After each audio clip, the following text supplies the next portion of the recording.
weeks, we've heard from Ottawa that the deficit is shrinking, that Canada's public finances are the envy of the world, and that Canadians have nothing to worry about.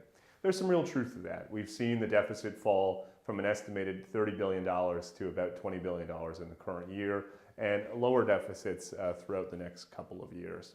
This is all good, of course. But a deeper dive into Ottawa's budget projections, I think, tells a bit more concerning story. In the past 2 years, the government has grown spending on average by 6.1%. It's, according to its own plan, its own estimates, spending growth will fall to 2.3% in the next 2 years, with really no explanation on how the government intends to have spending growth. And of course, the concern for us at MLI is that that fails to materialize, and in fact, rather than having lower deficits in the medium term, we have larger and longer ones.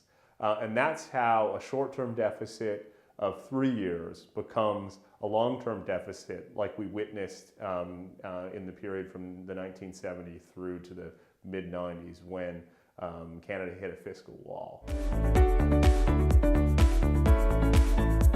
Ottawa's public finances have been a source of strength for Canada since the mid-90s, when through a series of difficult choices, the government put Canada's fiscal position back on a sustainable path after decades of unsustainable spending, high deficits, and debt accumulation.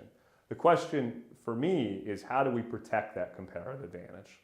And presently, the Federal Department of Finance anticipates that we will be running deficits from now until 2050, until I'm nearly retired. And while those deficits are relatively small and our debt-to-GDP ratio remains stable, of course we don't know what's going to happen between now and then. And so the risk, of course, if we're not disciplined, if we're not focused, if we don't have a plan to maintain our strong public finances, there's a risk that we lose them. A lot of people might say, well, let's raise taxes, particularly on high income earners. But I think it's important for people to understand there are limits to that. Not only does it carry economic costs, the truth is high income earners in this country are paying a larger share of federal and provincial income taxes than they've had in almost 30 years. The 1%, the much reviled 1%, presently pays almost 21% of all federal and provincial income taxes. And so we don't think the solution is higher and higher taxes. Instead, the Macdonald-Laurier Institute has, over the years, produced considerable research on the types of structural or organizational reforms that Ottawa can undertake to make the federal government more efficient and to better control spending. An upcoming collection of essays looks beyond our borders to the Anglosphere, countries like Australia, the United Kingdom, and New Zealand, to understand what those jurisdictions have done over the past several decades to reform their government spending and improve their economic competitiveness.